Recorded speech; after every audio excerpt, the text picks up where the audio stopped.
Hi friends, welcome to my channel. ఈ రోజు video చాలా ఇంట్రెస్టింగ్ గా ఉందండి. వీడియోని ఎక్కడ స్కిప్ చేయకుండా ఎండ్ వరకు చూసేయండి. కమలాకర్ కౌశికిని బోర్డ్ ఆఫ్ డైరెక్టర్ ఎందుకు కాల్ చేశాడు అని అడుగుతుండగా ఇక మీటింగ్ కి రమ్మని కాల్ చేశాడు. కొత్త సీఈఓ ఎన్నుకోవడానికి వాళ్ళు సిద్ధంగా ఉన్నారంట అని అంటుండగా నిషి వైజయంతి సంబరపడిపోతూ ఇలా అంటుంటారు. సరే వదిన, మేమిద్దరం అక్కడికి వెళ్ళి మీ మాటని మేం చెప్తాం అని అంటుండగా అలాగే దాత్రి కేదార్లని కూడా తీసుకెళ్ళు అని కౌశికి అనగానే ఇక నిషి టెన్షన్ పడుతూ ఉంటుంది. ఇంతలో యువరాజ్కి ఇదే మంచి ఛాన్స్ అని అనుకుంటూ ఉంటాడు. వాళ్ళిద్దరిని పంపించేస్తే ఇక విగ్రహం నుండి డబ్బులని ఈజీగా తీసుకోవచ్చు అని యువరాజ్ ప్లాన్ చేస్తూ ఉంటాడు. ఇంతలో నిషి కోపంగా కౌశికిని ఇలా అంటుంటుంది. వదిన, ఆ మాత్రం దానికి మేం వెళ్ళడం ఎందుకు? మీకు నమ్మకైన వాళ్ళే అయితే వాళ్ళనే పంపించండి అని అంటుండగా ఇక కౌశికి ఇలా అంటుంటుంది. మీకు తోడుగా పంపిస్తున్నానే తప్ప మీకు నమ్మకం ప్రస్తావన కాదిది అని కౌశికి అంటుండగా ఇక వైజయంతి ఇలా అంటుంటుంది. ఎక్కువగా తెగుట్టకమ్మి అక్కడ ఏం జరుగుతుందో చూద్దాంలే అని అంటూ నిషిని ఒప్పిస్తూ ఉంటుంది. ఇక నిషి మాత్రం ఏం అవసరం లేదు, వాళ్ళనే పంపించండి అని అంటుండగా యువరాజ్ కోపంగా పైకి లేచి ఇలా అంటుంటాడు. ఏంటి నిషి, అక్కతో ప్రతి విషయంలో గొడవ పడడమేనా? నీకు తోడుగానే కదా పంపిస్తాను అంటుంది, తీసుకెళ్ళు అని పైకి మాట్లాడుతూ అక్కడ వాళ్ళు అవమానపడడం నువ్వు చూడాలి కదా నిషి అని మెల్లిగా నిషిని ఒప్పిస్తూ ఉంటాడు యువరాజ్. ఇక అబ్బి చెప్పింది కూడా కరెక్టే నమ్మి అని వైజయంతి అనగానే నిషి ఒప్పుకుంటుంది. ఇక కేదార్ ఇలా అంటుంటాడు. అక్క, నేను వచ్చే వరకు కీర్తి పాపని తీసుకొని నువ్వు విగ్రహం దగ్గరే కూర్చో, దేవుని దగ్గర కూర్చుంటే చాలా ప్రశాంతంగా ఉంటుంది అంటూ యువరాజ్ ప్లాన్ పైన నీళ్లు చల్లేస్తాడు కేదార్. అందరూ కలిసి ఆఫీస్కి బయలుదేరుతారు. దాత్రి కేదార్లు ఒక్క అడుగు ముందు వేసి తొందరగా వెళ్తూ ఉండగా నిషి వాళ్ళని అడ్డుకుంటూ నా చెంచాగిరికి వచ్చారు, మీరు నన్ను దాటేసి వెళ్ళకూడదు అని వార్నింగ్ ఇస్తూ ఉంటుంది. అప్పుడు దాత్రి ఇలా అంటుంటుంది. నీకు అసలే కళ్ళు నెత్తి మీద ఉంటాయి కదా, అందుకనే ముందు ఏముందో చూసి నీకు దారి చూపిస్తున్నాను అని అంటూ ఉంటుంది దాత్రి. ఇక పద కేదార్ అని కేదార్ని తీసుకువెళ్తున్న దాత్రిని కోపంగా చూస్తున్న నిషిని వైజయంతి ఇలా అంటుంటుంది. ఆమెతో గొడవ పెట్టుకోకు, నీకే మంచిది కాదు అని అంటూ ఉంటుంది వైజయంతి. ఇక దాత్రి కేదార్లు లోపలికి వెళ్ళగానే అక్కడున్న బోర్డ్ ఆఫ్ డైరెక్టర్స్ అందరూ దాత్రి కేదార్లకి మంచి వాల్యూ ఇస్తూ గౌరవప్రదంగా విష్ చేస్తూ సెకండ్ ఇస్తూ ఉండగా అది నిషి వైజయంతి చూసి తట్టుకోలేకపోతారు. నిషి ఇలా అంటుంటుంది. చూసారా అత్తయ్య, నేను చెప్పిన దగ్గరికే వచ్చిందా, కాస్త సంధిస్తే మొత్తం నాది అంటుంది ఇది, అందుకే వద్దన్నాను అని నిషి అంటూ ఇక అక్కడికి వెళ్తూ ఉంటారు వైజయంతి నిషి ఇద్దరు. ఇంతలో అక్కడ బోర్డ్ ఆఫ్ డైరెక్టర్లో ఒకరైన రావు గారు ఇలా పరిచయం చేస్తూ ఉంటారు దాత్రిని. వజ్రపాటి సుధాకర్ గారి పెద్ద కోడలు జగదాత్రి, చిన్న కోడలు నిషిక అని పరిచయం చేస్తూ ఉండగా నిషికకి ఒళ్ళు కాలిపోతూ ఉంటుంది. తను పెద్ద కోడలని మీకెవరు చెప్పారు అని బోర్డ్ ఆఫ్ డైరెక్టర్స్ని తిడుతూ ఉంటుంది. అలా నిషి తిట్టేసరికి వాళ్ళందరూ షాక్ అవుతూ ఉంటారు. కొద్దిగా నిషి పైన గుడ్ ఇంప్రెషన్ పోతూ ఉంటుంది. ఇంకా నిషి ఇలా అంటుంటుంది.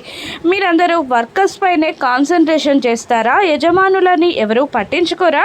ఇక అసలైన కోడల్ని నేను వజ్రపాటి నిషికాని వచ్చాను కదా అని అంటుండగా అయ్యో అటువంటిదేం లేదు మేడం, తను కూడా మీ ఇంటి సభ్యురాలే కాబట్టి పరిచయం చేస్తున్నాను అని అతను అంటుంటాడు. అలా ఎవరు చెప్పారు మీకు అని అంటుండగా కౌశికి మేడమే చెప్పారు, ఆ ఇంటి పెద్ద కోడలని అని అతను అంటూ ఉంటాడు. ఇక నిషి వెటకారంగా ఇలా అంటూ ఉంటుంది. మీరు వలసలు కలుపుకోవచ్చు కానీ మాకు నిజాలని తప్పుడు ప్రచారం చేయడం రాదు, తనకి మా ఇంటికి ఏ సంబంధం లేదు అని నిషి తెగేసి చెప్పడంతో అందరూ షాక్ అవుతుంటారు. అదేంటి, తను మీ అక్కే కదా, అటువంటప్పుడు పెద్ద కోడలే కదా అవుతుంది అని అంటుండగా వైజయంతి మధ్యలో మాట్లాడుతూ అయ్యో మీరు ఎలా అర్థం చేసుకున్నారో అని నిషి కాస్త కంగారు పడింది అంతే అని అంటూ నిషి మాటని కవర్ చేస్తూ ఉంటుంది. ఇక కూర్చోండి అని అంటూ రావు గారు అందరూ డైరెక్టర్స్ని కూర్చోబెడతాడు. ఇక నిషి స్టైల్గా వజ్రపాటి కౌశిక్కి చైర్లో కూర్చోబోతూ ఉండగా ఇక ధాత్రి ఆ చైర్ని లాగేస్తుంది. ఇక ఏం చేస్తున్నావే అని నిషి ధాత్రిని తిడుతుండగా, అదే నువ్వేం చేస్తున్నావో అర్థం కాకే చైర్ని లాగేశాను. ఏమనుకుంటున్నావు? ఆ చైర్లో కూర్చునే అర్హత నీకు లేదు, అది వదినకి మాత్రమే సొంతం అని ధాత్రి అంటూ ఉంటుంది. నువ్వు నోరు మూసుకో, నా చెంచాగిరికి వచ్చిందానివి నన్ను ఎదిరించేదానివి అయిపోయావా? నాకు హక్కుంది, ఇంట్లో నుండి కూడా నిన్ను గెంటేస్తా అని నిషి వార్నింగ్ ఇస్తూ ఉండగా ఇక వైజయంతి ఆపుతూ, మీ ఇద్దరు అక్క చెల్లెళ్ళు ఇంట్లో అయినా మాట్లాడుకోవచ్చు, ఇక్కడ పని చూడండి అని అంటుండగా ధాత్రి చెప్పడం స్టార్ట్ చేస్తుంది. కౌశికి వదిన ఆరోగ్యరీత్యా ఒక 2 months ఈ ఎలక్షన్స్ని వాయిదా వేయాలని మేము అనుకుంటున్నాం. ఇంకా వదిన చేసిన సేవలు కానీ, వదిన పనితీరు కానీ, వదిన మెయింటెనెన్స్ కానీ మీ అందరికీ తెలుసు. కాబట్టి మీరు ఆ ఆలోచనని సమర్థిస్తారని మేము అనుకుంటున్నాం అని ధాత్రి చెప్పడం క్లోజ్ చేయగానే ఇక నిషి అందుకుంటుంది. ఇలా అంటూ ఉంటుంది, అలా కాదు అంటూ టెంపరవరీ సీఈఓనైనా ఎన్నుకోవచ్చు అనగానే అందరూ గుసగుసగా మాట్లాడుకుంటూ ఉంటారు. అప్పుడు ధాత్రి నిషి దగ్గరికి వచ్చి ఇలా అంటూ ఉంటుంది, ఏం చేస్తున్నావు? ఏం చెయ్యాలి అనుకుంటున్నావు? నువ్వు దేనికి వచ్చావు? ఏం చేస్తున్నావు అని ధాత్రి బెదిరిస్తుండగా నిషి ఇలా అంటూ ఉంటుంది, నేను వచ్చింది అందుకే, నేను చెయ్యబోతుంది కూడా అదే. ఆ చైర్ నాకు కావాలి, అందులో నేను కూర్చోవాలి. రాజు లేని సింహాసనం ఎలా ఉంటుందో తెలుసా అని అంటుండగా, రాజు లేకపోయినా బలమైన సైనిక బలంతో నడిపించవచ్చు, అసమర్థుడైన రాజు కన్నా అదే బెటర్ అని ధాత్రి అంటూ ఉంటుంది. ఇంతలో బోర్డ్ ఆఫ్ డైరెక్టర్ ఇలా అంటూ ఉంటాడు, నిషిక చెప్పిన మాటలు కూడా నిజమే, 2 నెలల పాటు కంపెనీస్ని ఎవరు మెయింటైన్ చేస్తారు అని అనగానే వైజయంతి ఇలా అంటుంటుంది, వయసులో చిన్నదైనా కూడా తెలివితేటలు కలది, మా కౌశికిని మరిపించేలా ఈ కంపెనీని నడిపిస్తుంది, మా నిషికాకి ఒక ఛాన్స్ ఇవ్వండి అని అనగానే ఇక ధాత్రి కేదార్లు వైజయంతి దగ్గరికి వెళ్ళి మాట్లాడదామత్తయ్య అంటూ పక్కకి తీసుకెళ్తారు. ఇక నిషి తన ప్లాన్ని ఇంప్లిమెంట్ చేయడానికి బూచీకి మెసేజ్ పెడుతుంది. ఇక బూచి సుధాకర్ ఫోన్ని తీసుకొని బోర్డ్ ఆఫ్ డైరెక్టర్స్ అందరికీ తన మెసేజ్లా సీఈఓగా నిషిని చేయమని,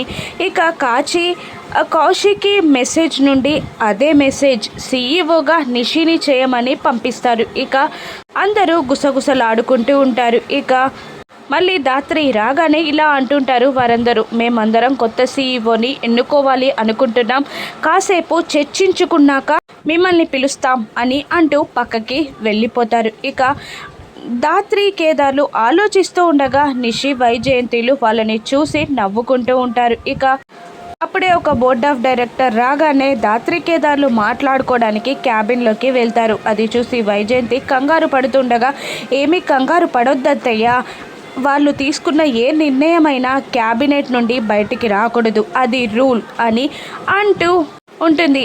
అలా కాకుండా నిన్ను కాకుండా వేరే వాళ్ళని సీఈఓగా ఎన్నుకుంటే ఎలా అని వైజయంతి అంటుండగా, మనకి మెసేజెస్ని సెండ్ చేయడానికి ఒక పావురాన్ని సెట్ చేశాను అత్తయ్య అని అంటూ అటుగా వస్తున్న అమ్మాయిని చూపిస్తూ ఉంటుంది. ఆ అమ్మాయి నిషిక దగ్గరికి వచ్చి గుడ్ మార్నింగ్ మేడం అని అంటూ ఉండగా, ఇక నేను చెప్పిన పని చేశావా అని నిషిక అడుగుతుంటుంది. చేశాను మేడం, బోర్డ్ ఆఫ్ డైరెక్టర్స్ సంబంధించిన అందరి పిఏలకి మీ లీడర్షిప్ క్వాలిటీస్ గురించి చెప్తూనే వస్తున్నాను, గ్యారంటీగా ఈసారి సీఈఓ ఎలక్షన్స్ వస్తే మిమ్మల్నే వాళ్ళు ప్రపోజ్ చేస్తారు అని అంటుంటుంది ఆవిడ. ఇక ఇదంతా ఎప్పుడు చేశావు అని వైజయంతి అంటూ ఉండగా, మార్నింగ్ నుంచి అదే పనిలో ఉన్నానత్తయ్య అని నిషి చెప్తూ ఉంటుంది. ఇంతలో ధాత్రి కేదార్లు మాట్లాడడం పూర్తి చేసుకొని బయటికి వస్తూ ఉంటారు. ఇక నిషి పొగరుగా చూస్తూ ఉంటుంది, ఖచ్చితంగా నేనే సీఈఓగా చేరి వదిన కళ్ళ ముందే నిన్ను ఇంట్లో నుండి గెంటేస్తా అని కళ్ళతో అంటుండగా, నువ్వు చేసే ప్రతి పనిని ఆపేస్తా, నీ ప్లాన్ని తిప్పికొట్టి కౌశికి వదినే మళ్ళీ సీఈఓగా అయ్యేలా చేస్తా అని ధాత్రి మనసులోనే నిషికాకి సమాధానం చెప్తూ ఉంటుంది. ఇంతలో ఎవరు గెలుస్తారు? నిషి వేసిన ప్లాన్ని జగదాత్రి తెలుసుకొని తిప్పి కొట్టగలుగుతుందా? ఇక బోర్డ్ ఆఫ్ డైరెక్టర్స్ ఎవరిని సీఈఓగా ఎన్నుకుంటారు? నిషినా, జగదాత్రినా? రానున్న ఎపిసోడ్స్లో చూద్దాం. Thank you for watching.